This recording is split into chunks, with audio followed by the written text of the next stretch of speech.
Hello, how are you doing? It's Tuesday evening. It's a bit later this week. It's 8:30. Slightly rebranded show as well. We've called it now. It's going to be called in future the Tuesday Clinic because it feels like our way of getting it all out and, clearing our minds of the stress of being an Arsenal fan at the moment, which isn't a lot of fun. Obviously, there's always stuff to talk about anyway with Arsenal, good and bad. Not too much good at the minute, but we'll try and find a few good things as well in it all. We're going to obviously look back at the Chelsea game. We've got a big week as well of games. A game tomorrow in the Carabao Cup and Man City at the weekend. So we'll look ahead to them. We're going to look back on a season of maybe slightly better memories as well, just to cheer us up a little bit. And also as well, of course, we've got the week 3 predictions and look at the league table. There's the new leader actually this week. So that's quite interesting as well. So we'll get onto that a little bit later as well. Coming up the other side of this.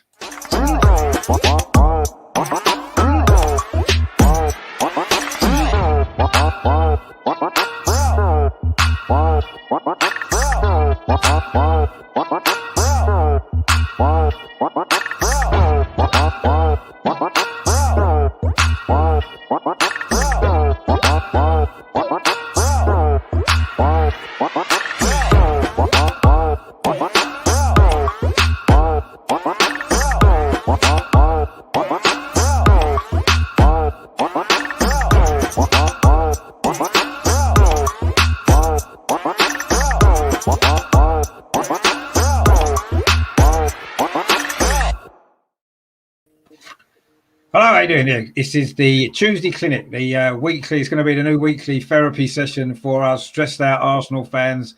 And thanks to Melvin for the new title. Actually, I'm taking no credit for it. It was a genius title from Melvin. So brilliant work from Melvin. How you doing, Melvin? Good to have you back. Yeah, I'm fine, thank you. The therapy is correct as well. It is a bit of therapy, this. We'll all feel better after this, won't we? I'm hoping so, because we certainly can't feel a lot worse. So let's hope we do feel better. And of course, as well, he's in a slightly different location this week. It's Adam back again. You okay? Yeah, not bad, not bad. I mean, given the situation, I'm actually all right. I'll be honest with you, since sort of Sunday, I've had a blanket on social media as much as I can and, just kind of stepped away from it. And it's done me good, actually. I've not got myself too worked up about it. And, ready to try and look positive again. Yeah, exactly. I mean, we need to try to, because we can always get bogged down with all the negativity that is going on, and it's hard to get away from it. But if we look close enough, I'm sure we can find one or two things to cheer us up. Russ always cheers us up. Of course, he's in the chat. How you doing, Russ? Good evening to you as well. It's always nice to see Russ in the chat as well. I mean, unfortunately, there's only really one place we can start. I know we want to cheer ourselves up, but just to see if we can maybe find some positives from this.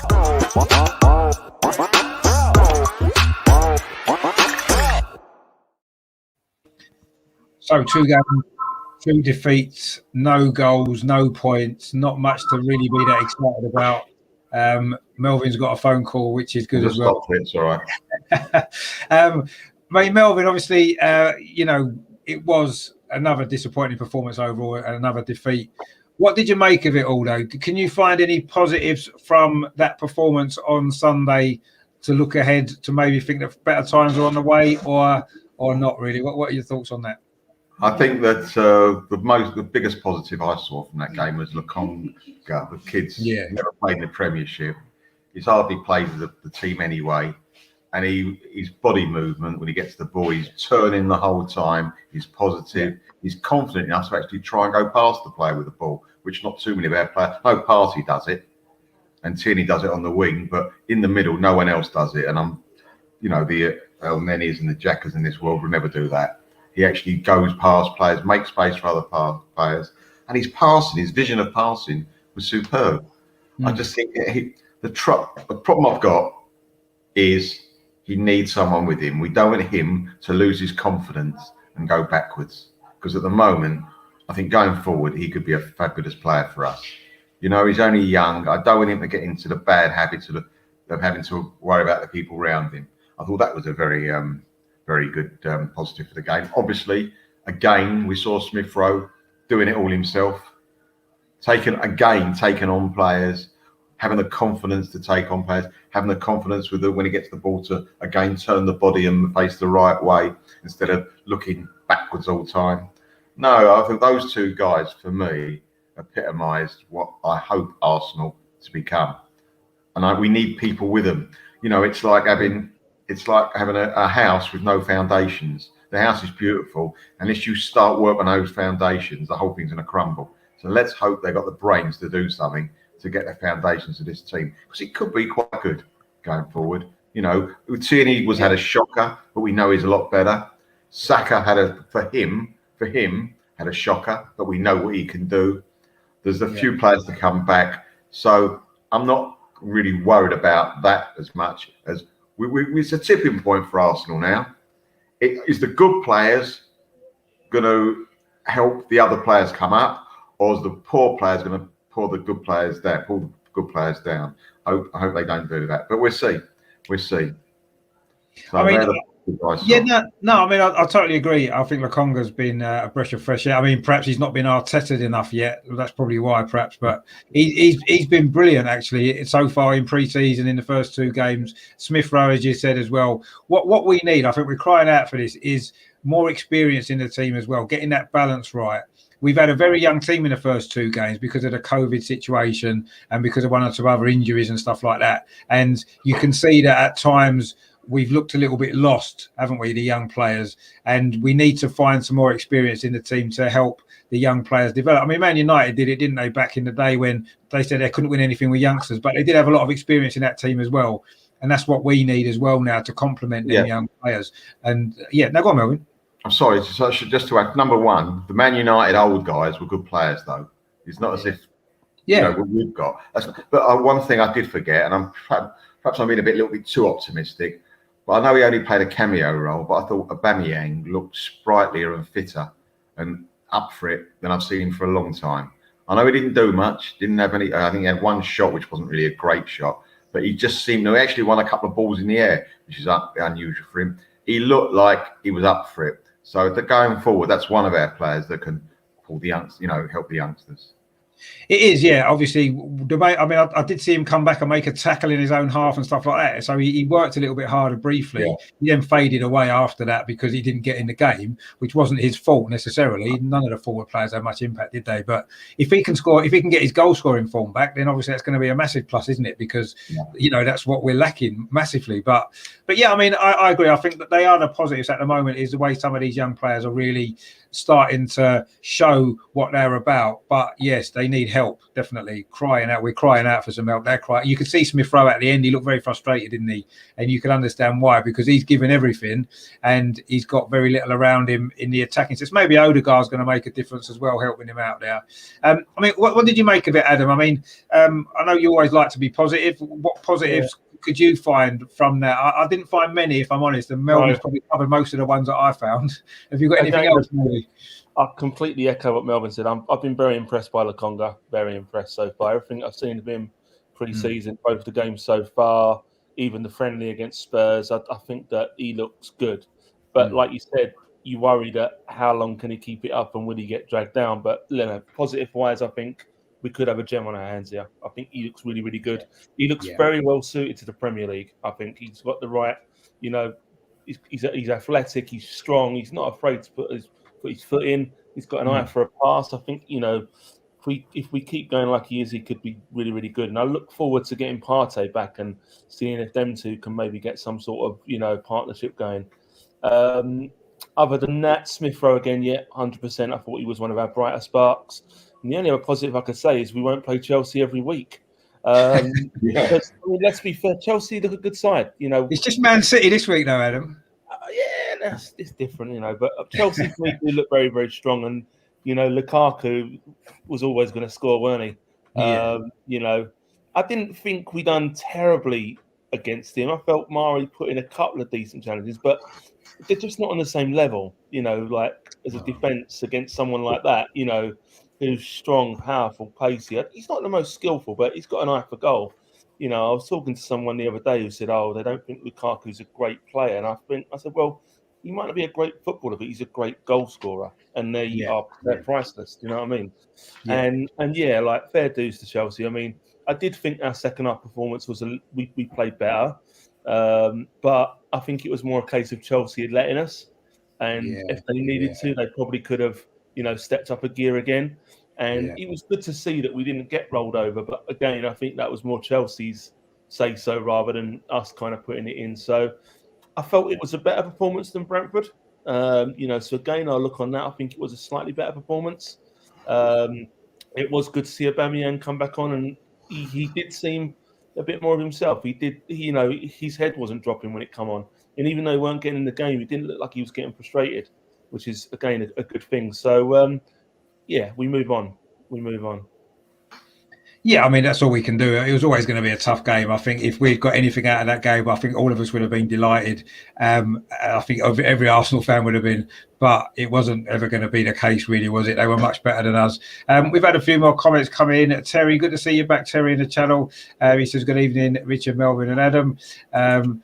James Johnson there, check his channel out as well, actually. Good stuff on there. He says, only positives at Arsenal at the moment are the 4 cases of corona. Yeah, that's probably about right in many ways. Terry said there, he said evening Matt, but he actually meant Russ. So obviously they're very similar spelt, so we can understand the mistake there, Terry. So well done.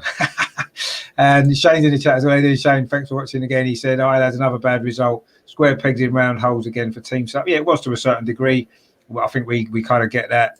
And Terry says, hello Shay, long time no see, mate, how you doing? Hope you're well. Yeah, it's good to have you back, Terry, anyway. And Russ says, hi Terry, spelt his name right, which was a bonus. And Terry again says, I don't think that when Partey's back, Sambi will get dropped to the subs bench, as I can't see Arteta dropping Xhaka. That's the point, actually. What is going to happen when Partey's fit? Is it going to be Partey and Xhaka as it was last season, or is Lokonga going to keep his place? Because he deserves to at the moment, doesn't he, the way he's been playing. But I agree with Terry. Will Arteta leave Xhaka out? Because he tends to pick in virtually every single game. And he's not going to change the shape of the team, is he? And go to a 3 in midfield just to accommodate them, I wouldn't imagine. So we'll have to see what happens there, I guess. But yeah, that's going to be interesting to see what he does, actually, because that could define how the season goes, couldn't it? I'd like to see Partey and Lokonga. Are they not too similar a little bit, though? They kind of do a similar role, don't they, in the team? I know that they can both maybe be adaptable, but they both at the moment seem Partey's playing Lokonga's playing Partey's role, isn't he? And maybe that's because Xhaka's with him, I don't know. But they do seem very similar, don't they? I believe that we can play them together, because I think Partey could play a bit deeper. Yeah. Because let's face it, he hasn't actually set the world alight with his shooting, has he? But he's very good, Partey, getting the ball making a few yards, and putting a nice little few balls, setting up attacks. And I think that just worked beautifully. If he can just get defensive role, I think the two of them could work. But you know what the answer is? Arteta. Will he do it? I don't think he will. I mean, on form, you have to. On form, if Partey's fit in the next couple of games and Lokonga carries on, it'll be out of order if he drops him based purely on form. But we know that that's not always the case. I mean, for me, it will depend on who we're playing when Partey's available. So if Partey comes back from maybe Norwich at home, he will probably maybe play Lokonga and Partey, I think. But if it's maybe the Spurs game goes on a bit longer, then probably Xhaka and Partey. I think it will depend a lot on the opponent. When I doubt it. I think he's nailed his master of the colour with Xhaka now, giving him that 4-year contract, making him captain the other day. I think that's it. I think Xhaka is the first one on the list. And if he can't find a place for him, if our goalie gets injured, he'll play in goal, Xhaka, I reckon. Well, I mean, he's played at left back, hasn't he? When we didn't have a left back, so to get him in the team, so you never know. I mean, we'll see what happens. I mean, it'd be nice, I suppose, for Arteta to have that problem, because having our better players fit is going to be a massive bonus with the problems that we've had. So it'd be nice to have that issue, but it'd be interesting to see what does happen. But I'm leaning to what you said there, Melvin, what Terry alluded to as well, that knowing Arteta, he won't leave out Xhaka, and he'll play Partey, and Xhaka and Lokonga will be, which he was probably bought to be a backup initially anyway, wasn't he, perhaps? And maybe that's what he'll go back to. He's got an opportunity because of injuries and he's done well, but we'll see what happens. I mean, it'd be interesting when Partey is fit, hopefully in the next few weeks. I mean, talking about the manager, I guess we do need to, I don't like to keep talking about him, but unfortunately it's a big issue. We do need to talk about that as well.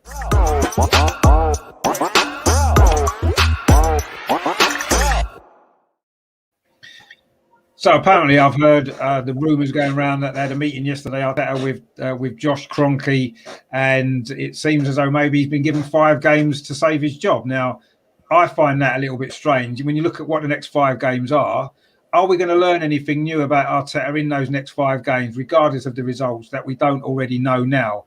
Either give him till Christmas or get rid of him now. I would say 5 games seems ridiculous. If that's true, it would be. For me, it's madness. I mean, what do you make of that, Melvin? Do you think that's actually true, or do you think it's just a rumour? And if it is true, what do you make of that? I think it's, as Donald Trump would say, fake news. I cannot believe in a million years that is the case. As you say, 5 games. Anything can happen in 5 games. We're playing the City. What do they expect to happen? You know, and teams like that. No, not 5 games. Number one, it wouldn't come out the club. That's number one, probably. And number two, that is. I mean, we're not acting like a big club, but no big club would do that. 5 games, do me a favour. So what is it in those 5 games? How do they judge it? They judge it on points. Do they judge it that, well, we didn't get the points, but we were slightly unlucky. The referee wasn't. We hit the post. I mean, how do they judge it? The performance or actually the points we get? How do they judge it? You can't do it. You've got to look at it as a whole. As you say, I said before the season starts, perhaps December, they might have a look. Right, before they put them hands in their pockets again, they might have a look, see where we are. Because I think you've got more, things settled down. Obviously, by December, things have definitely settled down. Injuries have levelled themselves out with every club. You would think a bit of luck levels itself out, but a lot of things get levelled out. So I'd like to think that if they are thinking of changing manager, they would at least wait till December. So no, for me, it's a no-go. No way. Yeah, I mean, I must admit, I'm not convinced that Arteta is the right man to turn things around. I've been saying this for a while, but I am starting to feel that with the injuries that we've had, with the illness situation, with the COVID that we've had, a lot of things have been conspiring against him and us so far this season, and you can't necessarily blame him for all of those problems. And I would like to see what he's capable of doing with everybody fit and available, what team he will select, what system he'll play, and the improvements. I'd like to see him at least given that opportunity. Now, it's unlikely to be the next 5 games because injuries and whatever, you're probably not going to get everybody back in those short time. I know we've got an international break and stuff like that, but I would like to see what he can do with the new players and with the new sort of squad that we've got. I still think the squad's short in certain areas, and I'm not sure Arteta's flexible enough to do it. But I'd like him to. We might as well give him the opportunity to. Now we spent the money. I mean, what are you thinking, Adam? Do you think this 5 games thing is just a complete rumor and there's nothing to back it up? But apparently they did have a meeting yesterday, didn't they, with him and Josh? I mean, I'm not surprised they had a meeting. I mean, I'd like to think they have regular meetings anyway, but I don't believe it for a second. I mean, the reason I don't believe it is the fact that they've been backing him in the transfer market. Players that Arteta wanted, young players, predominantly British players, they're bought for him. There's no way that they were Kroenke signings. But do you think, though, Adam? Do you think that they're all Arteta's players that he wanted, or is it just a club policy now to buy young, mainly English players, and Arteta's got to go along with it because he's the manager? Do you think it's a bit of that, or do you think it is Arteta said these are the players I want? Because I'm not sure if he would have bought all those players that we. The last 2 definitely are Arteta's. I mean, Odegaard, we all know how much. Yeah, Odegaard, yeah. And I think Ramsdale's definitely an Arteta signing because of the way that he wants to play from the back. He's looking for a ball-playing keeper who he can do that. We had a chat last week about that, saying, he wants to play a certain way but hasn't got the players. And, say what you want about Ramsdale. If you look back on the games, he's a ball-playing goalkeeper. He had... Yeah. We'll talk about that later. So I think that's his signing. I think Ben White was definitely his signing as well. The other 2, who knows? I'd like to think they are, because if they're not the manager's signings, then what's the point in having a manager? Do you know what I mean? I hope you're right, Adam. I hope he did. It was him that wanted to sign Ramsdale, and it wasn't he thought he was buying Aaron Ramsey again, because I'd be upset. But I mean, he's not going to score many goals, is he? Probably. No. He's just spent 150 million so far. If a new manager comes in after 5 games, you're just going to get another 150 million in December or January to sign players he wants. It's not going to happen. He should be under pressure. Don't get me wrong. He should be under pressure for the results. But like you said, you're not going to get a real kind of example after 5 games because anything can happen. The first the first 10 games of the seasons are always up and down. It's very, very rare you get a consistent level. Sometimes you'll get one team with a terrible season or one team that run away with it. But generally speaking, but until that 10-game mark, you can't really tell what's going on. We could, even if we lost against Man City, we could then win our next 4 games and probably be sort of 7th or 8th, given the table. Who knows? And everything changes. So no, I don't think the 5 games are right. Yes, I think they've had a meeting. Yes, I think that he should be under pressure to say, we've backed you. You now need to deliver. Yeah. And, he can't just rely on maybe a good relationship he's got, but it would be stupid to sack him within 5 games. It would be completely stupid to. And I'd like to think that we wouldn't do it. We spoke last week about December being maybe the earliest to look at it. And I still think that I don't see there's any point in sacking him before about December time. If results haven't turned around, then yeah, by all means. But let's give him a chance. Let's see what he can do, given the players he's brought in. But no, I don't believe the 5 games for a start. Again, like you, Rich, I mean, do I think he's the manager to turn it around? I don't. I hope I'm wrong, but I don't think he is. But let's at least give him a chance to get the full team back and see how he sets it up. No, that's what I'm thinking now. I do think he's been a bit unfortunate with everything that's gone on in the last couple of weeks and stuff like that. And I'm not saying he's not to blame for some things, but a lot of these things have also been out of his control. And I think we might as well give him the opportunity at least to try out those players.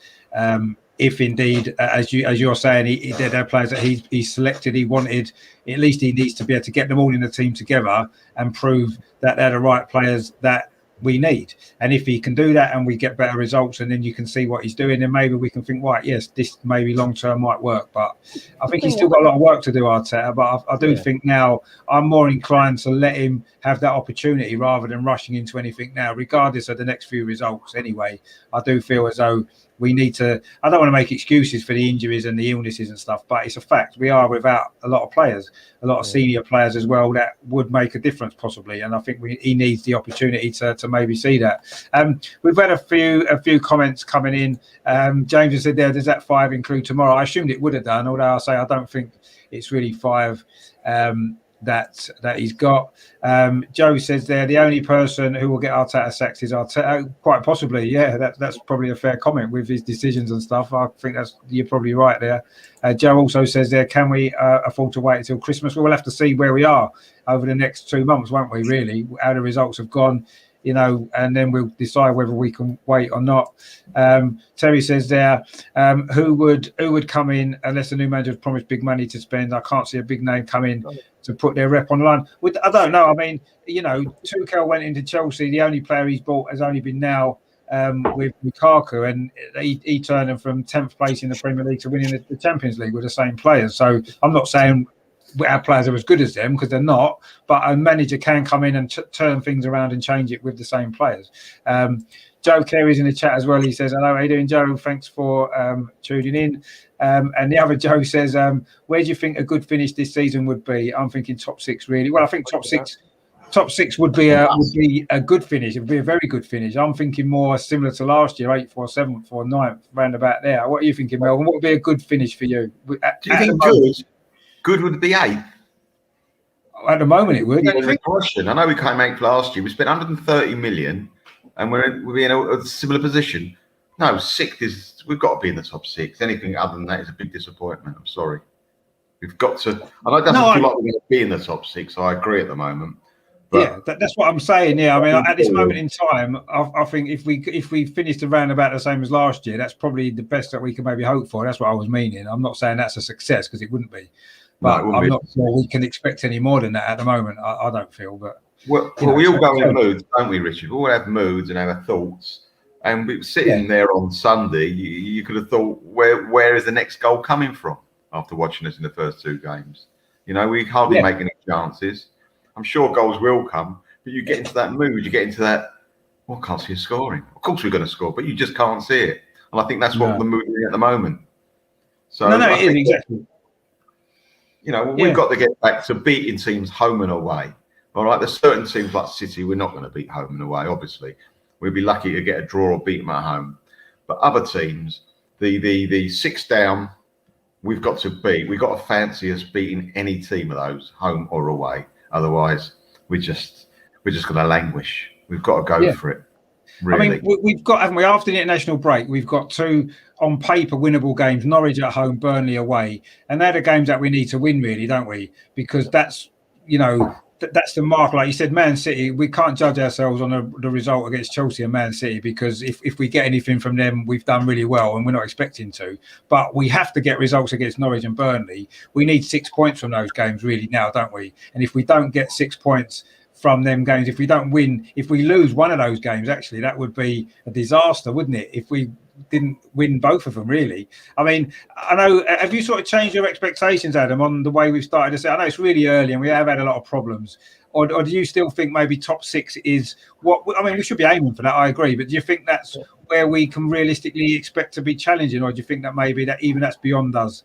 No, I think top 6 is still, for me, minimum level, because that's still going to be not just progress on the, positional wise, but I think top 6 has to be, anything below that is not a successful season, anything below that. But I think it's as much the way we're going to be playing as well will be, a denominator, because I want to see us play better. I want to see us creating more chances. It's not just results obviously matter because it's football, but if we drew or lose the odd game, but playing well and giving 100%, that would still make me feel better than the way we've been playing the past couple of games. But it has to be top 6 for me. It has to be top 6. I mean, you would think that if you're playing better, you'd get the results anyway, and you get a bit of luck here and there. But yeah, I still think that only 2 games have gone. I still think that top 6 should be what we're aiming for as a minimum, really. Yeah, no, 100% agree. That should be what we should be aiming for. I'm just a bit worried that with the transfers that we've brought in, which looks more for the future than the here and now, whether or not that's what our ambition is to try and challenge it for the top 6. I mean, Joe Smythe says there, it's a massive gamble to wait till December. A massive gamble. What if we don't improve? We still have to wait, even if we're in the relegation zone. Yeah, but I don't think that'll be the case, will it? If we haven't massively improved, and in October, November, we are in the bottom 4 or 5, I don't think we'll wait till December, will we? It's going to be driven by the results, isn't it, at the end of the day? If the results do start improving, we're moving up the table, then, that's fine. But if we're not, then obviously I think the whole thing will change, and I don't think we will wait till December. Joe Kerry says there, give him to 7 games, and if not, at least 9 points, sack him. Possibly that might be what happens anyway. If we don't get results, we've got some games that we need to win coming up after the international break, and if we don't win any of them, then you have to wonder whether or not Arteta will survive that. We really don't know. I mean, it's difficult, isn't it? Joe Smythe says that under Unai Emery we conceded a lot but scored. Here we are conceding a lot and not scoring less. Yeah, that's fair enough. That's true. We aren't scoring goals. That's been our biggest problem. And Terry says there, our players don't seem to show no fight or just don't care or not playing for Arteta. It does seem to be the case. I'm not sure. There does seem to be, I think some of the players, the younger players maybe are playing for Arteta. Maybe some of the other players don't seem to be, but we don't know, do we? It's difficult to sort of see. Now, go on, Melvin. I'd like to say that I like to remain positive because that's what I am normally. But last night I saw 30 minutes of the West Ham game, right? I've got to tell you, every one of those players never stopped running. Every one of those players felt comfortable on the ball. You're talking about West Ham here, no disrespect, West Ham. Every one of those players looked strong. Every one of those players won 50-50 balls when they had to. Against Leicester, are no mean feat. Maddison wasn't in it, just wasn't in it. And I'm not saying that because we could have bought him or should have bought him. I'm saying he is a quality player and they knew how to play him. He was just snuffed out the game. They've got some strong players and they play for one another. And we don't have that. We've got weakness. You could pick out weaknesses in our team all day long. With the West Ham team, I'm looking and thinking, when have I ever, as an Arsenal supporter, been looking up at a West Ham team? I don't mean in the table, I mean the way they play. And that's where we are at the moment. I mean, what West Ham, what they look like to me is they look like they're a team that's getting the maximum out of every single player.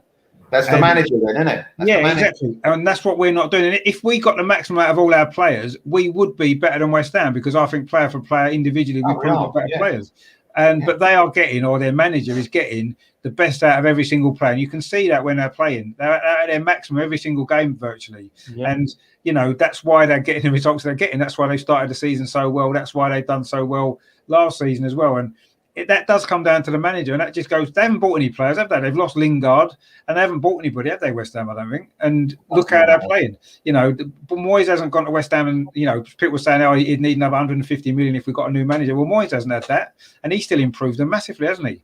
In a very short, in a similar time span that Arteta's been at Arsenal. So it can be done if you get the right manager in. But, you know, I believe Arteta now has to. This is where Arteta's really got to start proving himself. As he starts getting all these players fit again, you know, he's been backed financially now. He's got to deliver. He's got, you know, and that's not necessarily, you know, winning the league or anything like that, but he's got to deliver better, consistent performances. He's got to be getting more out of the players, and we've got to at least be able to compete with virtually everybody in the league, you know, in a 90-minute game. You know, we can't just roll over and get our tummies tickled as we did against Brentford and Chelsea in many ways. We've got to be able to compete in every single game like West Ham do. You're not going to win every game, but you've got to compete in every game, and that's what Arteta's now got to be able to bring to this team now. And if you can't do it, then that's going to be it, isn't it? You know, and I think that's what it comes down to, unfortunately.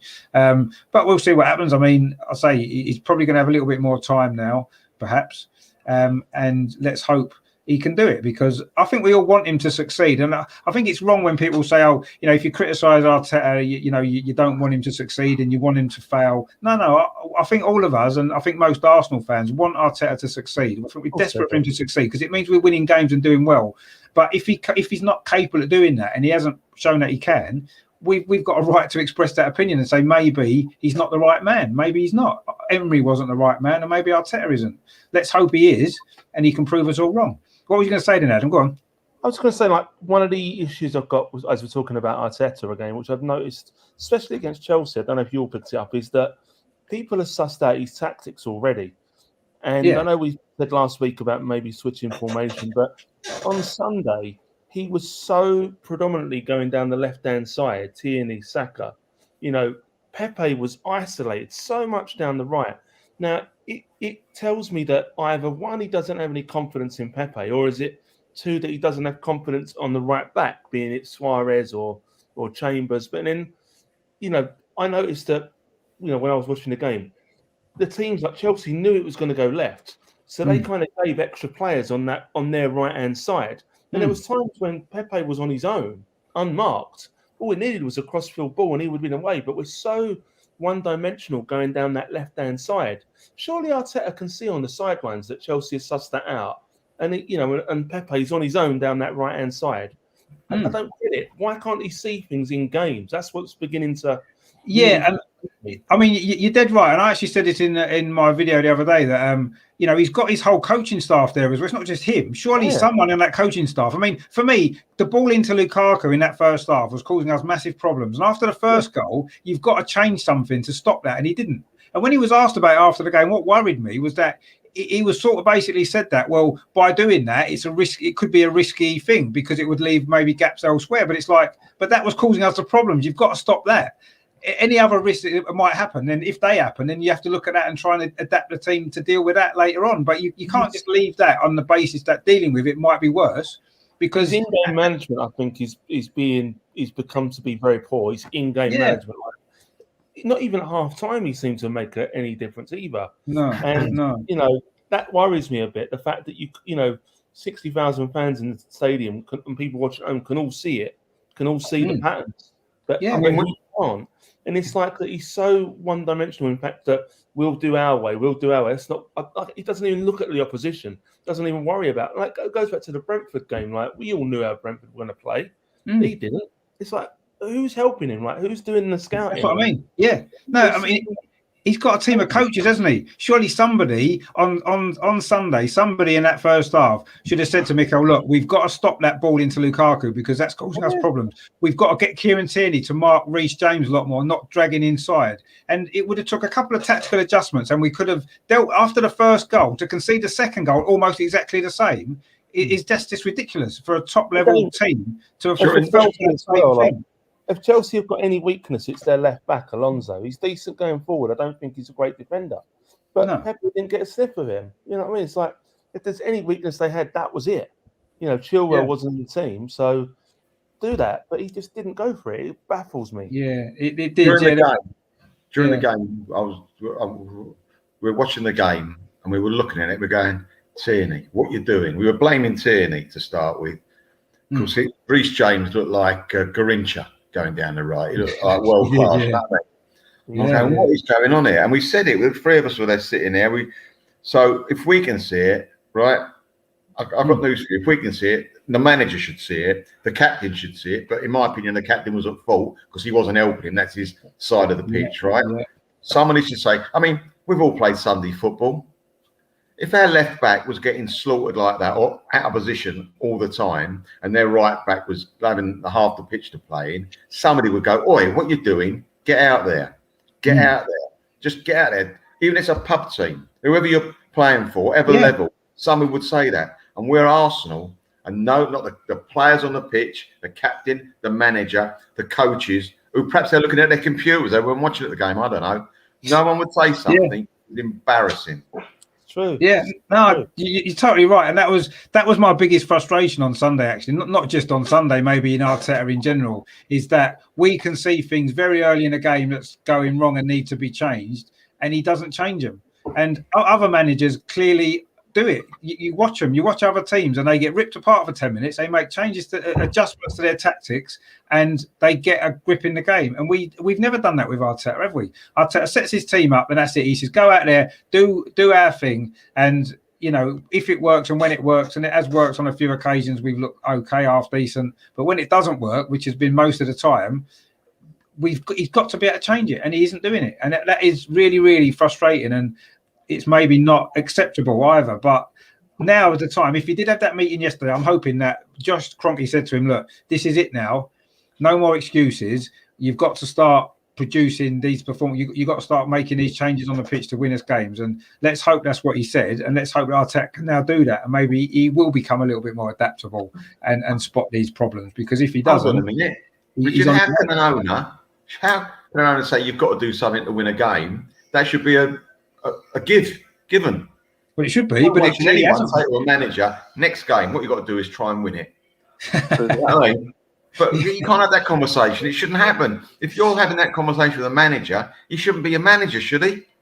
Well, exactly. I mean, that's got to be one of the biggest issues for me. That's one of the biggest issues. I think we've all got the frustration with that. I mean, why isn't he doing these things in the game? And as I said before, he's got coaching staff there. There's about 10 coaches or whatever there are. There's so many coaches these days.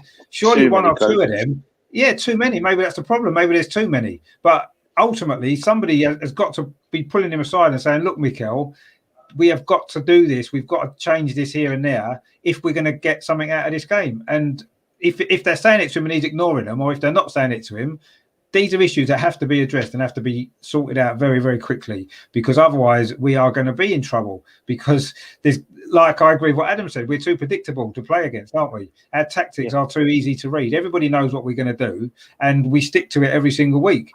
And which is all very well if you've got a team who can execute that week after week, like we used to have. Like Man City have now, for example. Yeah, exactly. You know what Man City are going to do, but you can't stop them because they're too good. You know what we're going to do? You can stop us because we're not as good. And that's maybe Arteta's still got this Man City mentality. Maybe he just assumes that we can go out and play our way and it'll be too good for the other team without realising that we're not Man City. We don't have Man City's players and we've got our players and they can't do it quite clearly because they haven't done it for 18 months very often. The odd game here and there. In the FA Cup the other year we did, but overall, we can't do it.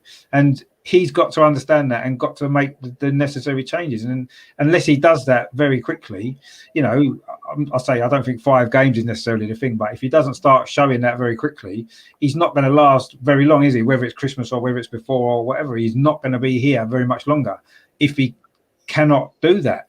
Because it's costing us now every single game, isn't it? Every time we lose, it's 9 times out of 10. It's down to these same issues that we can clearly see.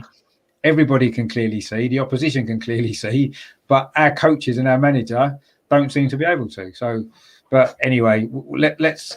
I want to kind of draw a clean slate almost. If he's had that meeting, let's draw a clean slate now, and from tomorrow night, let's see if we can start seeing these changes from Arteta as well. Yeah. Talking of which, we have got quite an interesting week.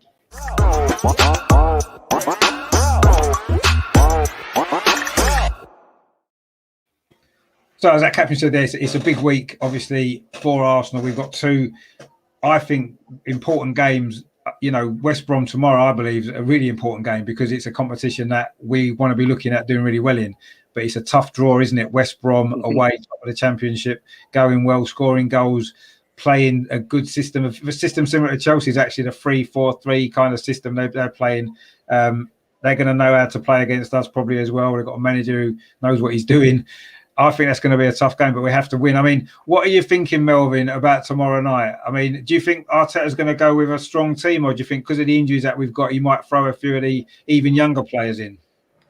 I don't think he will. I think, listen, I never will get Arteta's team selection correct. Never been close. But if I was him, and I'm not, I would have the strongest team possible. This is far more important than the Man City game. The downside against West Brom is far bigger downside than Man City. Man City, they could beat us 2-3, 4-0. It's not great, not happy, but basically we might be able to put our hands up and go, you know what? But we're against the country here, and we haven't got the players as well, right? Yeah. Against West Brom, if we get beaten against a competition that we've got half a chance, because that's the biggest chance we've got in this, because the big boys aren't in it. If we blow it in the first round away at West Brom, and he's put the youngsters in, and I'm not going to blame the youngsters, I'm going to blame the manager. If he decides to not take it seriously, does a la Southampton in the FA Cup type thing, I think he'll lose the fans completely. He'll lose me. He's nearly lost me anyway, but he'll definitely lose me. He must understand how important tomorrow night's game is. Everything will point to him if we get beat. They're a lower division. I know they're playing very well, and as the leagues go, they're probably about 3 or 4 positions below us. As if the league table was one league table. Wait, there's only 2, aren't they? Because they're top of the Championship and we're second bottom. So there's only Norwich in between us, actually. That's it. Fair enough.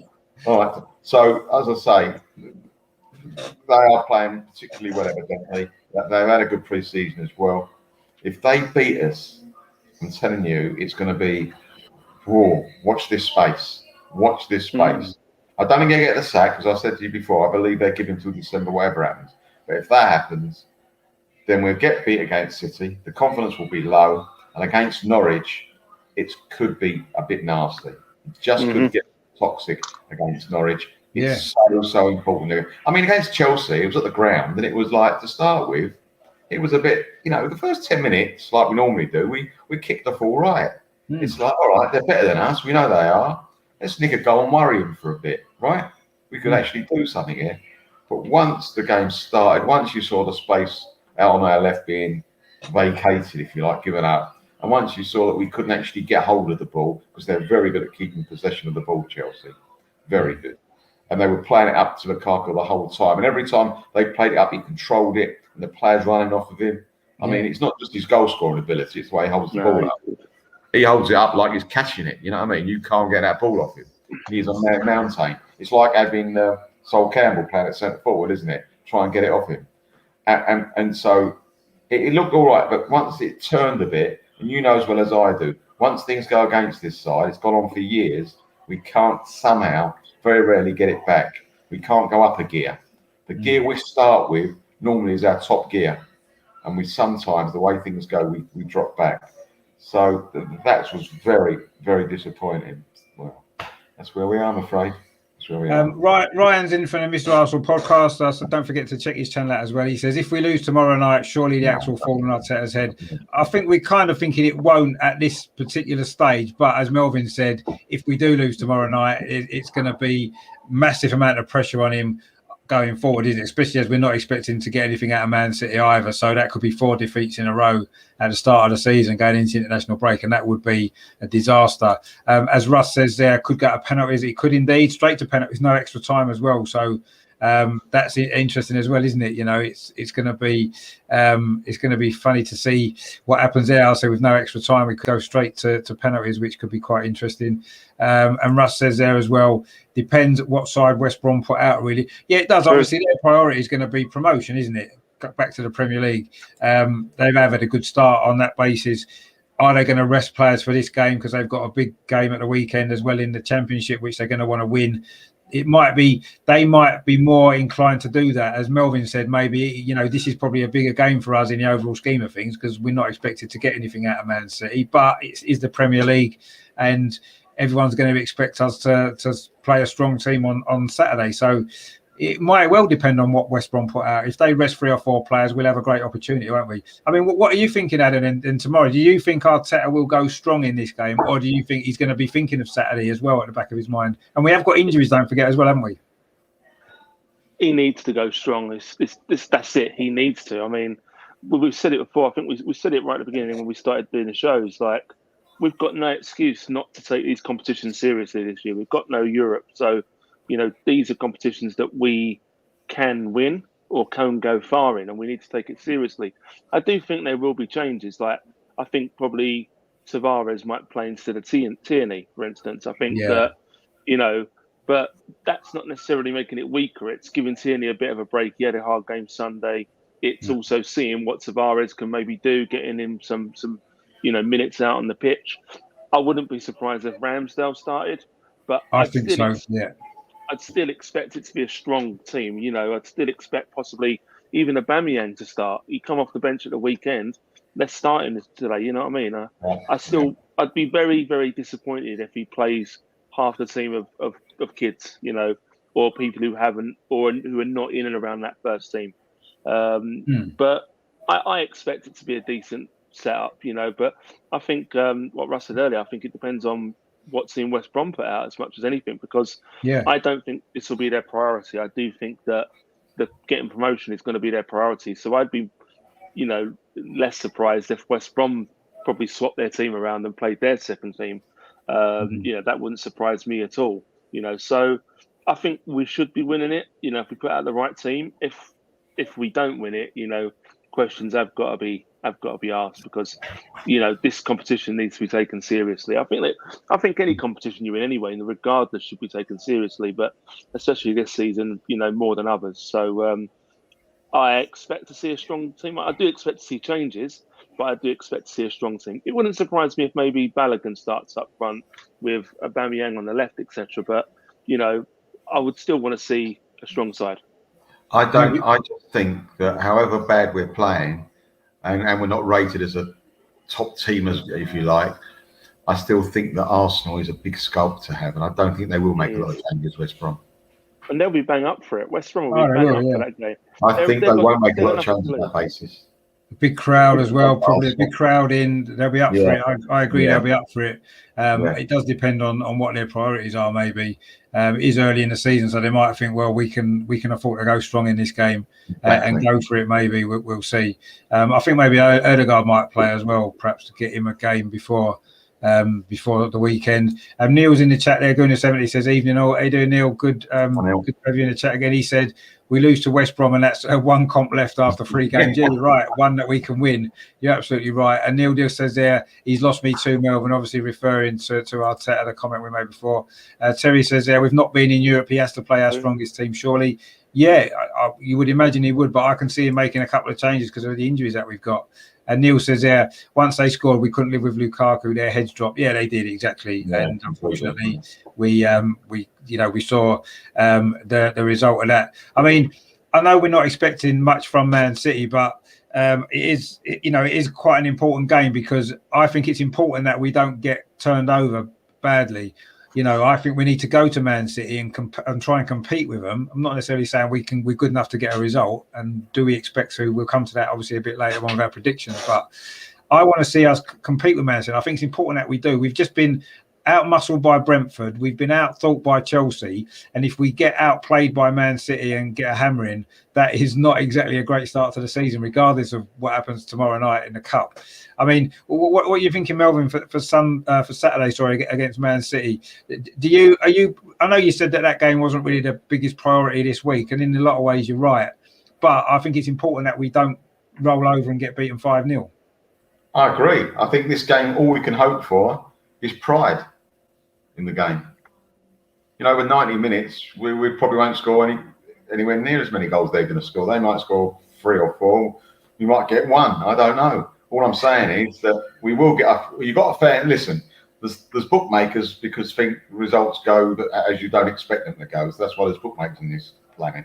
But looking down from a great heart, you cannot see us getting anything. You know, we'd like to think we might do. Before kick-off, I'll be quite confident again, think we might nick a draw, but that ain't going to happen.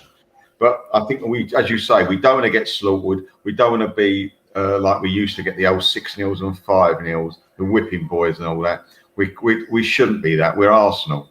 We shouldn't ever, no matter what injuries we got, be like that. I've seen Arsenal when we were a very, very good team play at home to teams that have had problems, injuries, form, and you're thinking, right, looking forward to this, and we beat them 1-0 and 2-0. And as I say, that's when we were good sometimes. Sometimes we did actually have to force a fight, but they didn't die. These players were all going in. They were going for the ball, the other team. They were making it hard for us. I want us to make it hard for City. I don't care if we play little league football on Saturday morning. I want us to stop them playing, show a bit of pride and try and nick something. And if we can do that, I'll be more than happy. Yeah, no, I totally agree. And Neil kind of agrees with what he says. Agree, Richard. All we want is to see some fight. Want to see a compact setup where the team plays for each other and fights for the ball like terriers. I think we need to start aggressive. No, exactly, we do. And we need to keep that aggression probably going throughout the game because we've got no chance of out footballing them, have we? Let's be honest. So the only chance we've got is to compete with them on a physical level and, you know, do it that way. That's probably our best chance of getting anything from the game, which seems unlikely. I mean, what are you kind of thinking about that game, Adam, the City game? Obviously, it's going to be very, very difficult and probably unexpected if we were to get any sort of result, even a draw, wouldn't it, really?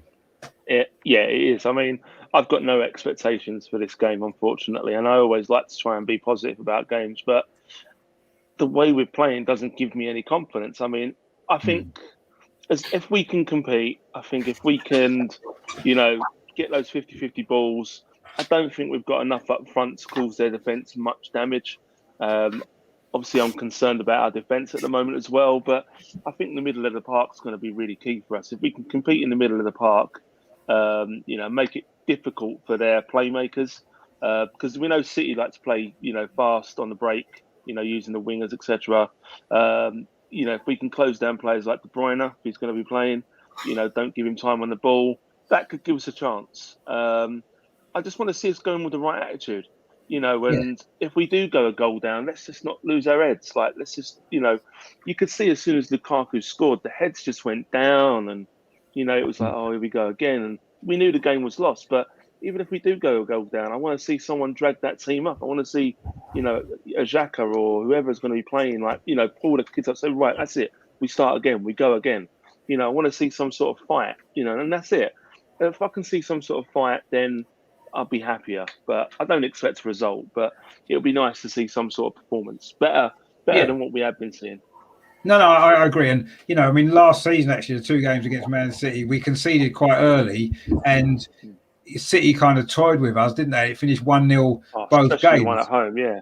Yeah, and, you know, it was one of them, both of them games really were like that, weren't they? And I wouldn't be surprised if it's something similar again. But that's why I think we need to start fast, as Neil said, start aggressive. If we could actually somehow manage to get the first goal, you just never know, do you? Because Man City, although, you know, they've not been great. I know they thrashed Norwich, but they've not had a great start. They lost the Community Shield. They lost to Tottenham. And, you know, if we can get at them, get an early goal and get in front, you never know. I mean, I know we've maybe been a little bit optimistic, but I want to see us I want to see us go for it and you know, and compete with them for 90 minutes. And if we do that, that's all we can ask. And if we get a result, we get a result. And if we don't, well, we can't be too surprised because they are a very good team.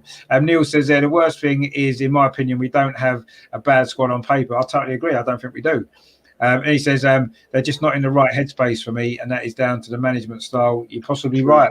Yeah, I think you're probably right. I've got to be honest, I kind of agree with that. Terry says I would love to see our players have a good go, but I really don't think our players have got that in them. They don't seem to have, but you never know. Let's see what happens. And Neil says again there, Uber has done it before against City. Yeah, he did in the FA Cup, didn't he? This is a great chance for his comeback to form. It would be, yeah. I mean, what a great way to announce yourself back on the big stage again with goals against Man City away. That would be fantastic, wouldn't it? But I don't think any of us are particularly optimistic that that'll happen. But football's like that, isn't it? It's difficult to predict. We'll come to our prediction league in a minute. We'll see how difficult it is to predict results in this league. So, let's just hope we put in a fight at least. That's what I want to see. A little bit more fight, a little bit more organisation, and a game plan for Mikel Arteta. If he doesn't know how Pep's going to work, then he doesn't know anyone's going to work, because he's lived with Pep for a long time before. So this should be a game that he can maybe show how clever he is tactically and get something right and set us up to at least compete with City. And you never know, stranger things have happened, shall we say? Is Melvin still there, or is it just your camera's gone off, Melvin? Oh, I don't know what's happened there. The camera's gone off. Your camera's gone. You might just. Oh, there you go. There you are. Okay, no worries. You're back again now. Well, I mean, obviously, things are quite depressing at the minute for Arsenal. So I think we need to have a good archive section this week. So we're going to go back to a season where we also lost our first 2 games, but actually it didn't end up too bad in the end.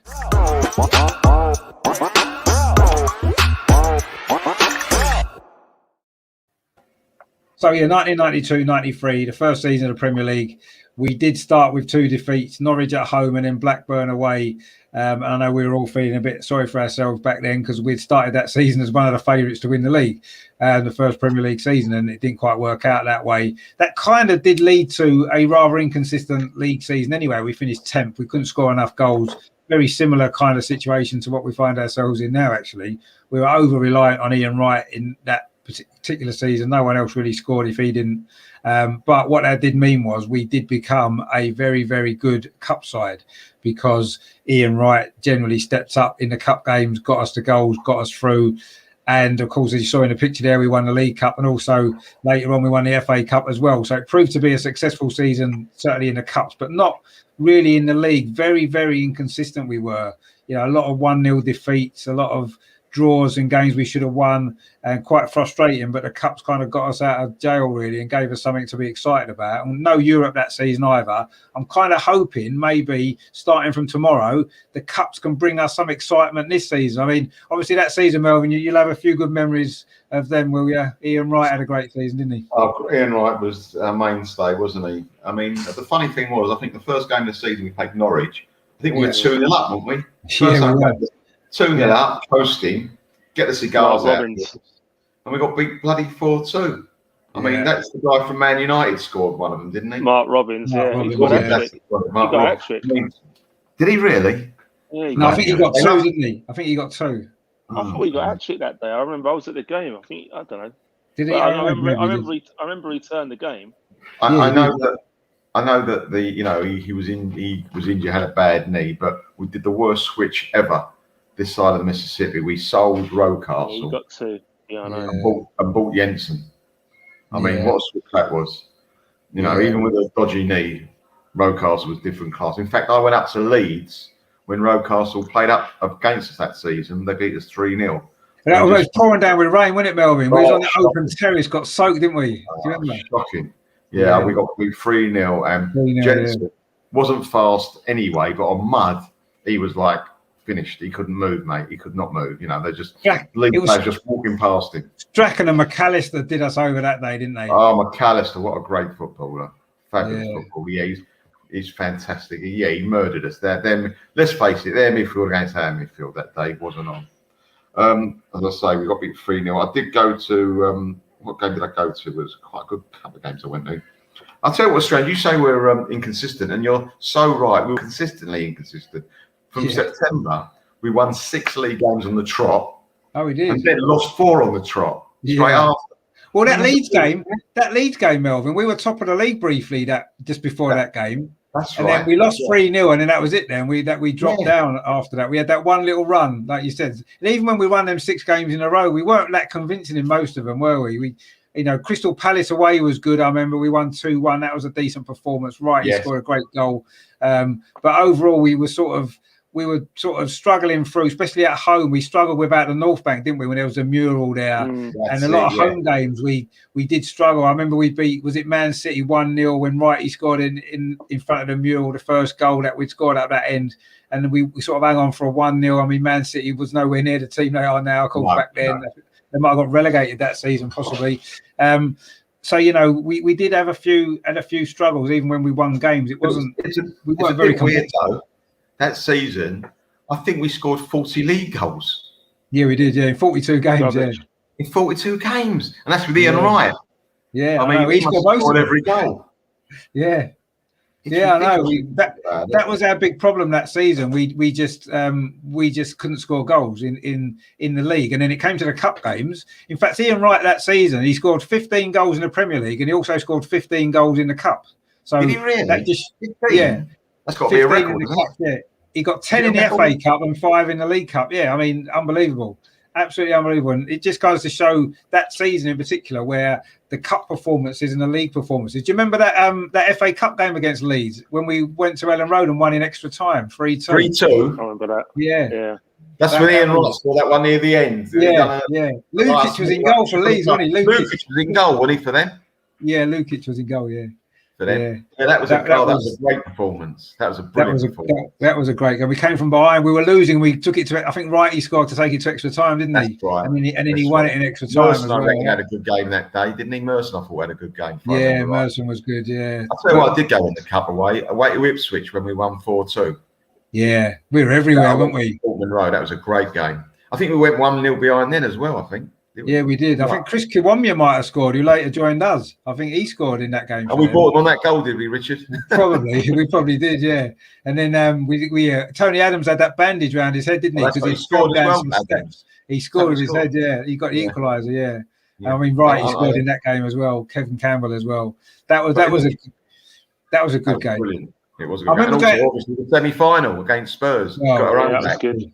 That was probably the game of the season in many ways, apart from obviously the 2 finals, but beating Spurs that day. We had 10 men because Dixon got sent off. That's it, yeah. Hello, everyone. And we had, we've got a guest. How you doing? My little one's just come in.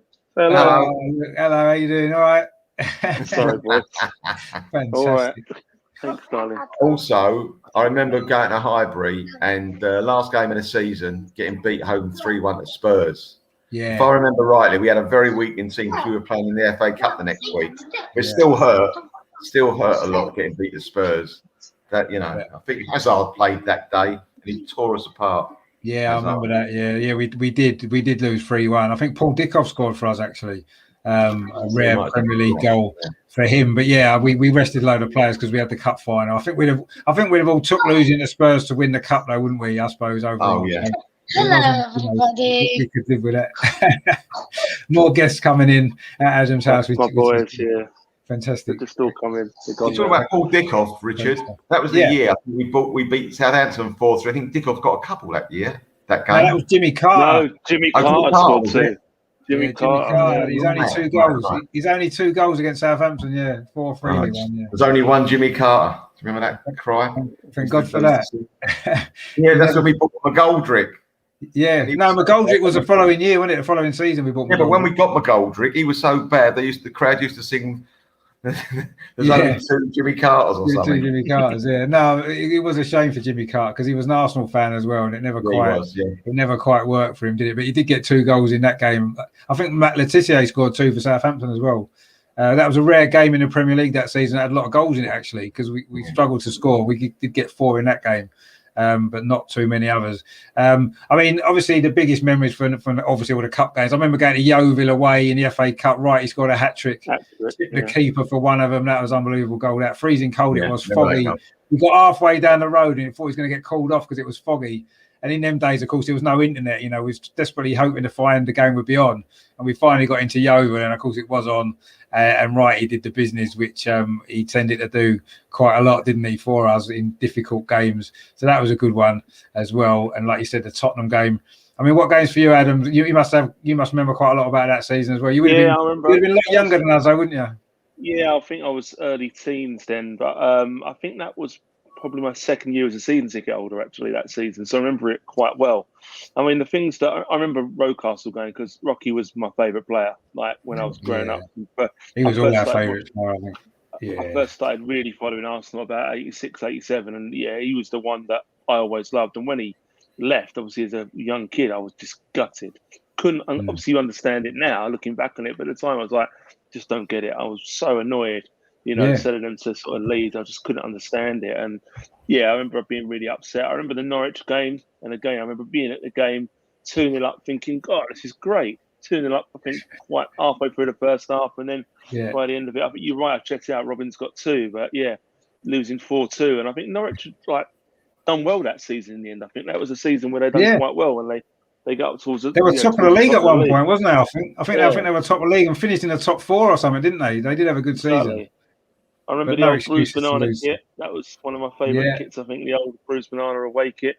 The Jimmy Carter one sticks out for me as well. I remember that game because he'd been awful, hadn't he? And then out of nowhere, just kind of scored 2 goals. I remember going. I think my first away game was that year away at QPR actually as well. I think we won 1-0. We might have lost. I can't remember. I'm sure we won 1-0. Or it might have been 0-0. 0-0. It was 0-0. Yeah. I know we didn't concede. I remember going there. I'm thinking, first away experience. That was good. Done away at Norwich that year as well. But the cup games are the ones that you remember it for. I was fortunate enough to go to all 4 Wembley games, like Spurs semi-final, all the Sheffield Wednesday finals, and they weren't the greatest of football matches probably, but they were good experiences. I mean, the Spurs game was my first time at Wembley watching Arsenal. I'd been Wembley before to watch England schoolboys and stuff, but that was my first proper competitive game. Watching Arsenal. Actually, no, it wasn't. I'd gone before when we'd lost a few years before. I went to when we lost 3-1. Yeah, so that would be my first one. It was the first one I'd seen win anyway, and that was sweet. When Tony scored, I remember that was really sweet. And it was for me. You remember the 2 cups, first club to win a double cups. Remember the old Steve Morrow getting knocked down. I always remember that season. Like I looked back earlier about the squad we have, predominantly English. Not just British, but predominantly English squad. And you look at the names, like very boring, normal British names. Not like today's squads that you get. And that just struck me like Morrow, Selly, Ilya, Heaney, people like that. You just don't see those anymore, do you? Even down the leagues. So it's like all these. No, you're right. I mean, it's all double-barreled names now, isn't it, and stuff like that. It's all gone crazy. You get a lot of that, don't you? I suppose. And I suppose it was simpler times, maybe. Of course, Mark Flats was in that squad as well. Mark Flats has been on the channel as well. He played that season for Arsenal quite a few games, actually. He was fast, wasn't he? He was fast. Yeah, he was good. He looked like he was going to have a good career. It never quite worked for him in the end, but he played quite a lot that season. That was his breakthrough season in the Arsenal team as well. He was another one who, another British player, like English player, like you said. We had quite a few, didn't we? At that time, that's just how it was in football, though, wasn't it? That was very, very start of the Premier League before the big sort of foreign invasion of players, wasn't it? Really, and most clubs had predominantly British players, didn't they? British managers as well. Most teams had a British manager, didn't they? Because obviously George Graham, we had Fergie at Man United. all the top teams had a British manager. Clough was there, wasn't he? At the time. Brian Clough. I think he got relegated that season. That was when he retired. Didn't he? But he was still there then. But so it was different times, I guess, for football. The money wasn't in it as it is now. It hadn't ruined it. And I mean, that's one of the most. I know that the league season was quite poor, but overall, that's one of the seasons I enjoyed the most. I went to over 50 games that season, home and away, all them Wembley games. We seemed to spend half our life at Wembley at the end of that season, which was nice. So it saw us win the FA Cup like in the ground for the first ever time as well, when Milligan got that goal at the end, which was just unbelievable, wasn't it?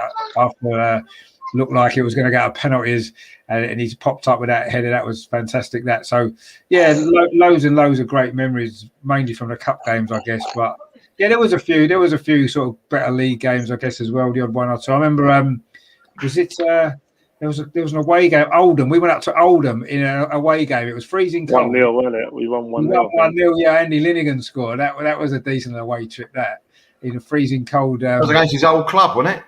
It was, yeah. I think that was his first goal he'd scored for us, actually. It was a big header from a corner, I think it was. And we won that game 1-0. That was a decent away trip.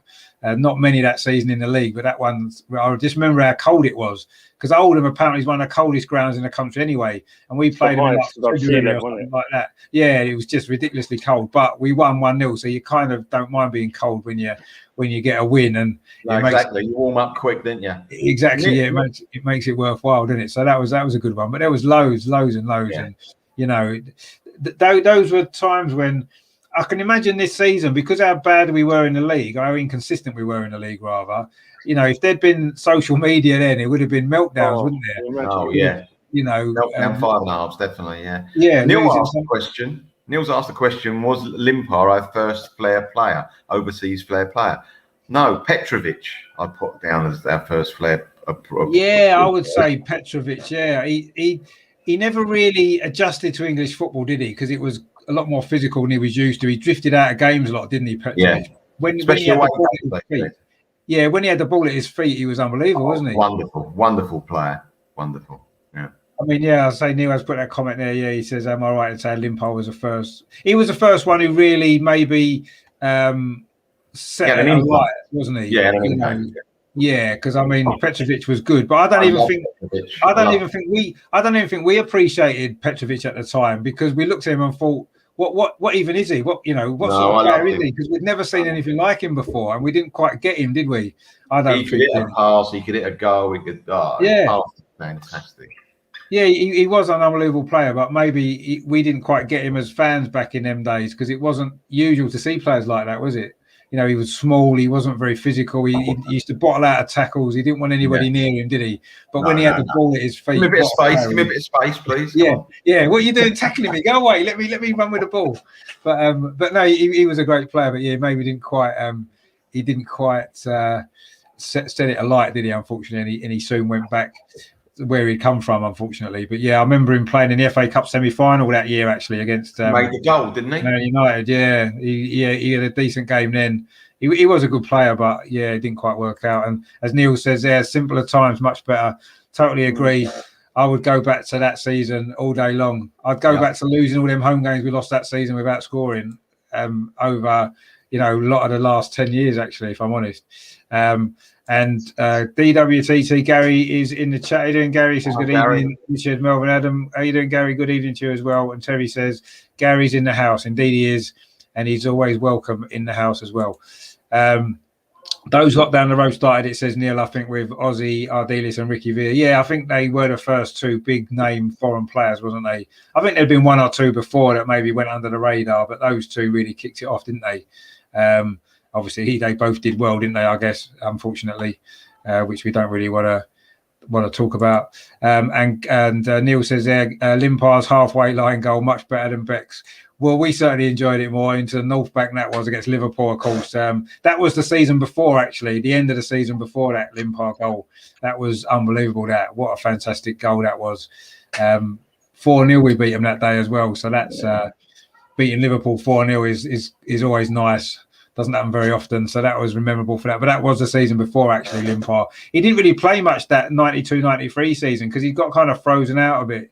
George Graham had gone off flair players and he wanted hard workers in midfield. Right. Some of the players that I mentioned, Hillier, Selly, and players like that were coming in, Morrow, and people that worked hard but didn't have a lot of flair. And that was why maybe we were good in the cups, because he got the goals and won us those games when he needed to. And I guess that's maybe the team transitioned really from being that great team from 91 that had won the league, losing one game, scoring of them goals, to maybe being a more, defensive-minded 1-0 to the Arsenal Cup team, which we didn't mind at the time, did we, to be fair? Because I'll take it now, wouldn't you? Yeah, no, I'll take a few 1-0s to the Arsenal. Definitely, a few 1-0s will do me quite nicely. But we haven't had enough of them, have we? Unfortunately.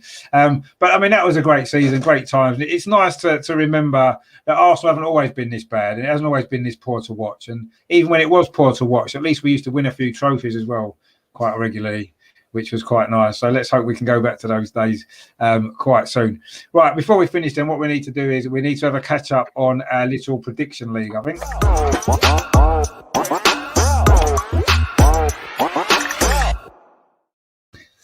So yes, the week 2 predictions first. We'll go through the scores from last week because it was quite interesting actually. It was a decent week, a lot of decent results. So the scores from last week were as follows. So Adam ended up with 6 points, which was okay. Same as actually better than the week before because you got 5 the week before. You got 6 this week.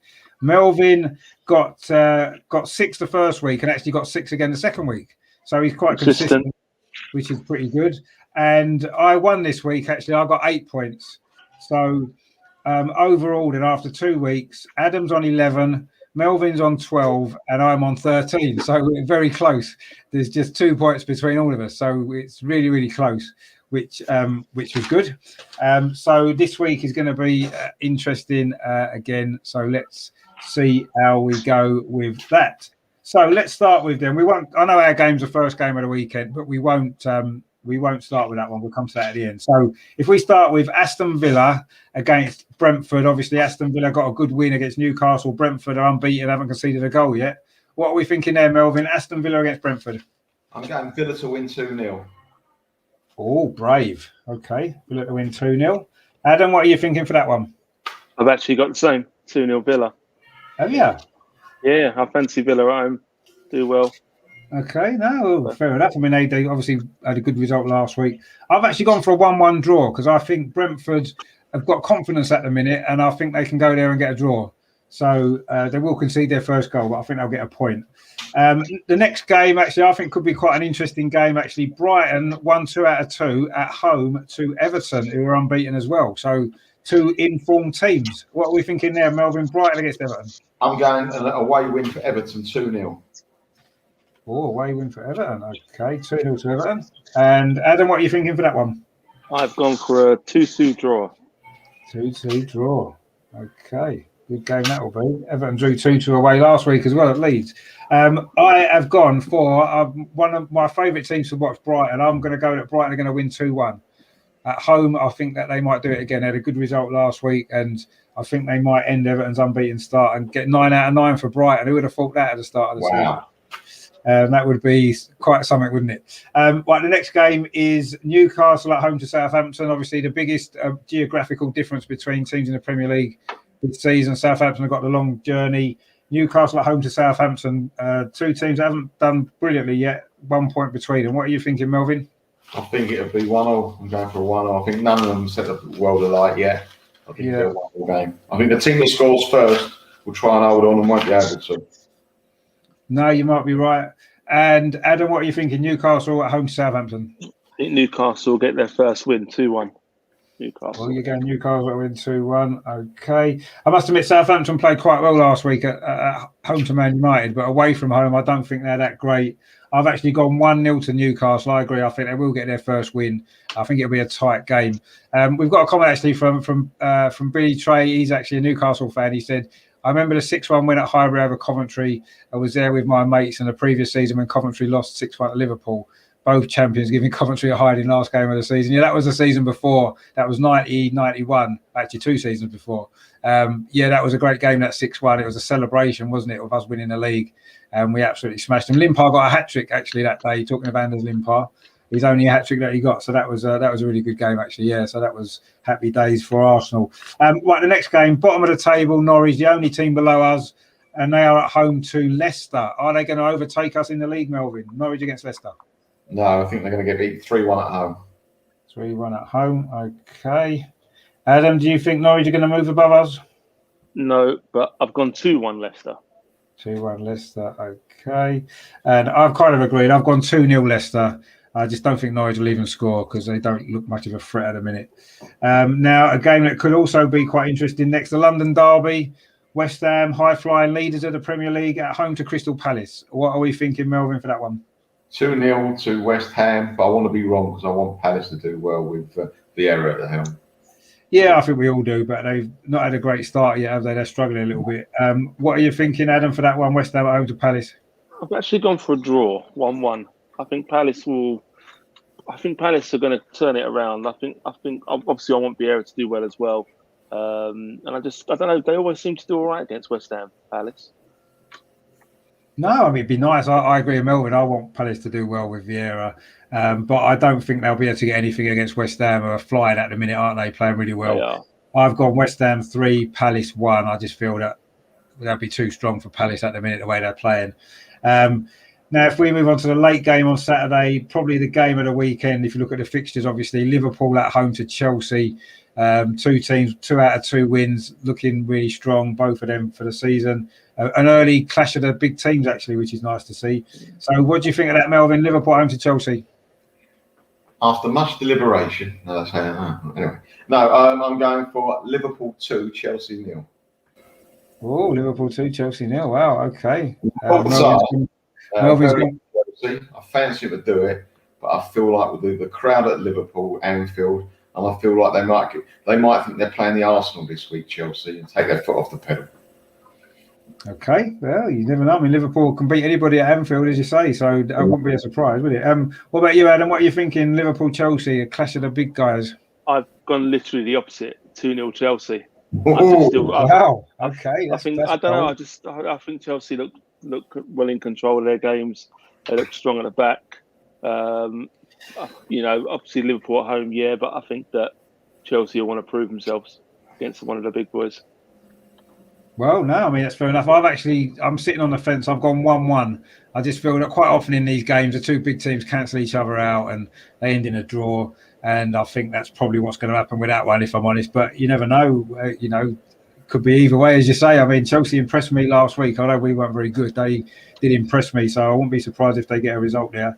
But we made a couple of chances against them, Richard. With a bit of luck, we could have scored 1 or 2. Not to beat them. We ain't never going to beat them. But I think their defence ain't as good as some people think it is. They've got to improve on that. If they do, I think they will win the league. Well, yeah, no, I mean, we certainly had a chance or two. So, and Liverpool obviously have got better attacking players than us, maybe score more goals. So, you could be right. It'd be interesting to see. It's going to be a good game there anyway, I think. Moving on to Sunday, then the first game is Burnley at home to Leeds, which could be an interesting one as well. What are you thinking for that one, Melvin?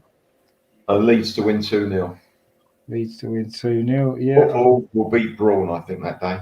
Yeah, it's a bit like that, isn't it? That's the contrast in style, shall we say. Yeah. What are you thinking, Adam? Burnley against Leeds? I've got exactly the same. 2-0 Leeds. Okay. You looking at my paper, Adam? I'd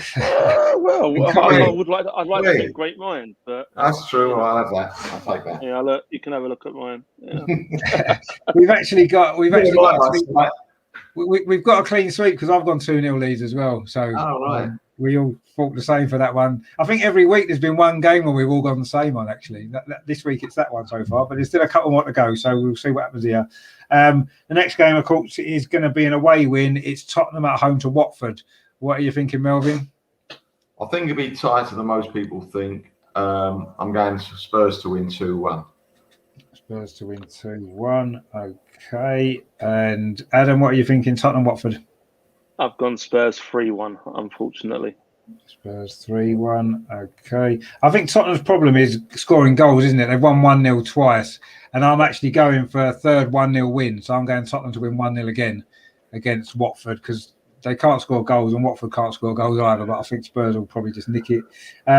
Then the last game of the weekend, although we will come to our one at the end, another game which could be quite interesting. And it's a game that's got something riding on it for us as well. Do you know what that is? Wolves at home to Man United, Melvin. What's riding on that game? For us. I don't know. How do you think? Hold on. What have we got to do with Wolves and Man United? Wolves could lose 3 in a row. No, it's something riding it on from our point of view. From Arsenal's point, there's something on that game for us. No, I'm sorry, I can't. Not on it. Can't think. Adam, do you know? No, I'm racking my brains now. Well, it is. We currently hold the record for unbeaten away games in the Premier League. Man United equalled it last week by drawing at Southampton. So if they don't lose this game, they'll beat our record. Oh, right. They'll beat our unbeaten away record in the Premier League. So we've got to hope that Wolves win. So that's riding it on us. Actually, Neil got it in the chat there. He said the record, they've equalled it. Yeah, he's right. They have equalled it. So this game they'd beat it. If they don't lose against Wolves, they will beat our unbeaten away record, which would annoy me quite a lot because we worked hard to get that. And Man United are nowhere near the same quality that we had with Thierry Henry and all that. So they don't deserve to get the record. They don't even deserve to equal it, really. So come on, Wolves, do us a favour. But what are you thinking, Melvin? Do you think Wolves can help us out? No, I think Wolves. I think they've lost a bit of confidence. Wolves. I think they're lacklustre. I'm going United to win 2-0. Just about doing enough to win. United to win 2-0. Okay. And Adam, what are you thinking? Are Wolves going to save our record? No, but I've only gone 1-0 United. I think another tight game. Wolves, I don't think are great going forward at the moment, and they're not too bad at the back, but I think their confidence is gone. So, yeah, 1-0 United. Okay. I'm going to have a little bit more faith in Wolves, but not quite enough to preserve our record. I've gone Wolves 1, Man United 1. I think they will get a draw. And I think Southampton could have beat them last week. And I think Wolves are, probably a better team than Southampton overall. And I think Wolves can get a draw. So I'm going 1-1 on that one. And then finally, the big one, or is it the big one? I don't know. Probably the least look forward to game that we've had this season. The early kickoff on Saturday, Manchester City at home to Arsenal.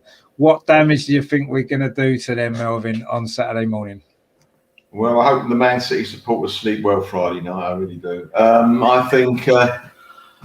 I think we'll get beat 3-1. I think we're going to go 1-0 up. Don't ask me why. Give us a bit of hope, I suppose. Give us hope and then chop our legs off. I think we'll lose 3-1.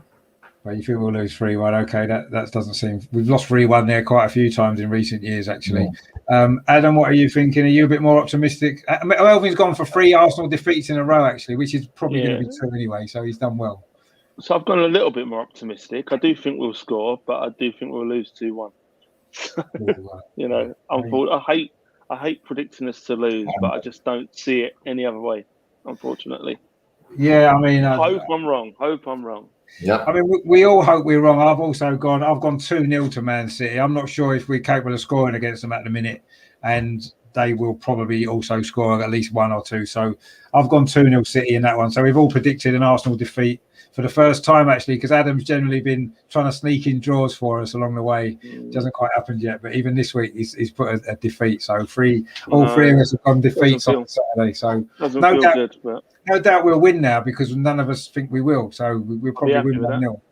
We'll probably do a 1992, 93 1-0, although we actually lost 1-0 at Man City that season. But anyway, and James Johnson in the chat there said a 3-0 loss. They'll be 3-0 up at half time. Guardiola will go, lads, he's my mate, just pass all the time and let him off the hook.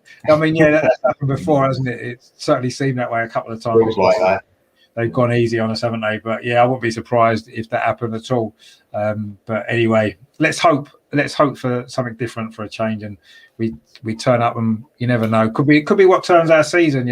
Beating Chelsea last year turned our season. Maybe winning away at Man City might turn our season. I don't think I know they beat Norwich 5-0, but I don't think they're quite firing 100% yet, Man City.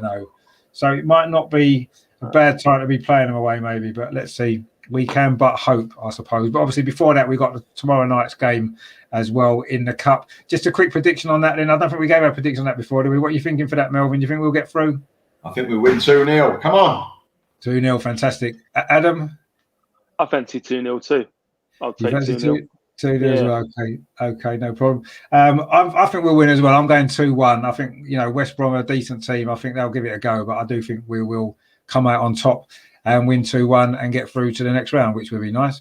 And Terry's in the chat says, great show, Richard. Cheers, Melvin. Cheers, Adam. Take care. See you all soon. Good night, everyone in the chat. Yeah, cheers, Terry. And thanks for tuning in. Obviously, speak to you again very soon. So cheers for that. And so basically that's that for tonight. Then the Tuesday clinic. Do we all feel like we feel a lot better now, do we? Yeah. Good. That's what it's about, isn't it? We want to come out of the therapy session feeling. At least we're smiling.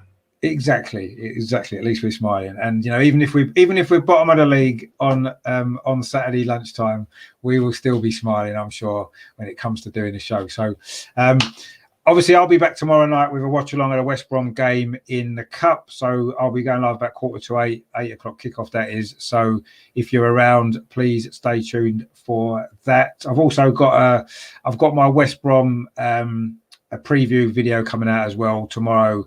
I think it's about 12:30 that's coming out, so look out for that as well. And then obviously be building up to the Man City game. I'll have a preview video of that, and I'll probably get a watch along done. I'm playing football in the morning. I probably won't get back till about 12:15, so I'll be a bit rushed, but I may be able to get a watch along done for that game as well, although it may not be much to write home about from our point of view. But anyway, we'll stick with it and hope for the best as always.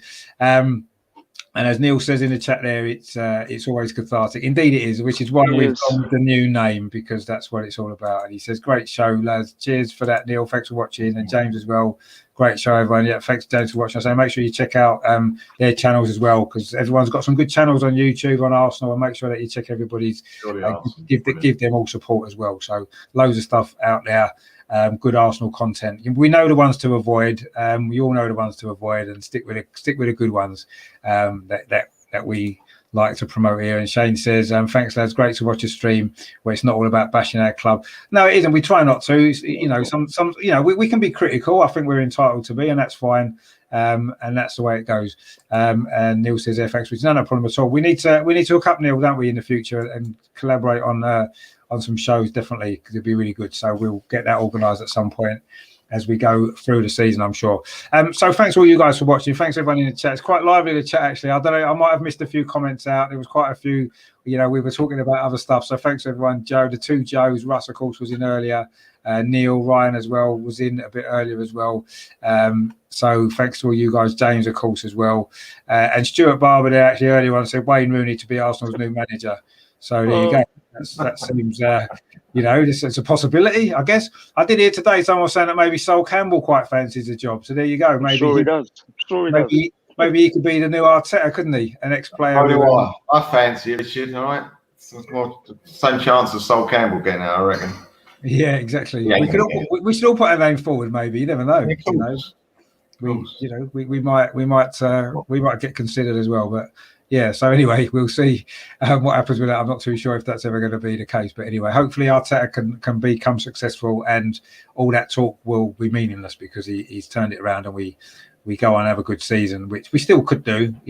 We've got 2 cups, as we said, in 93, we won 2 cups, lost our first 2 games.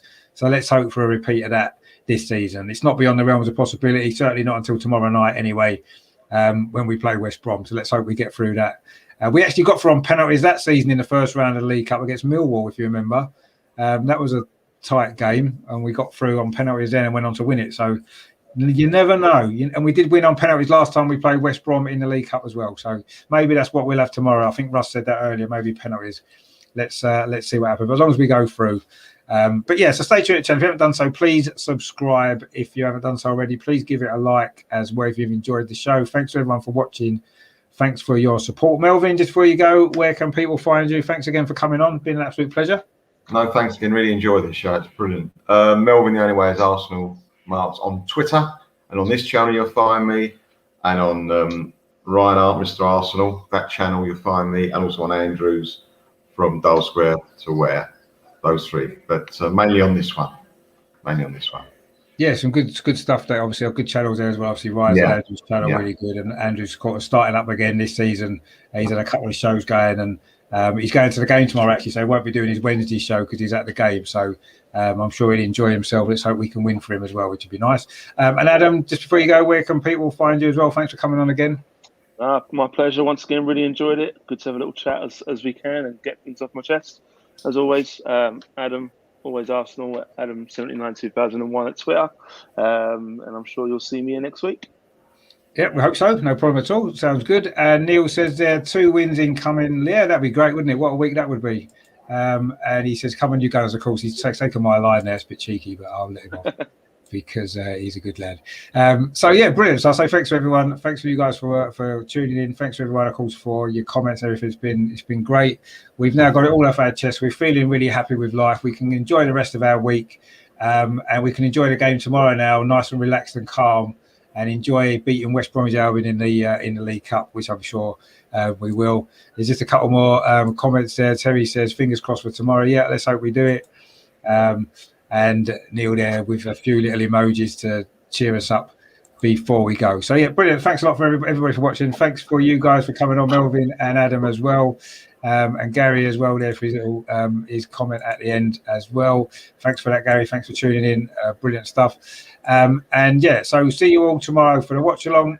And say thanks for watching. Don't forget to subscribe and like. And of course, as always, in the meantime, come on, you Gunners. Come on. Win tomorrow, win Saturday, turn the season around. Champions of Europe. Let's go.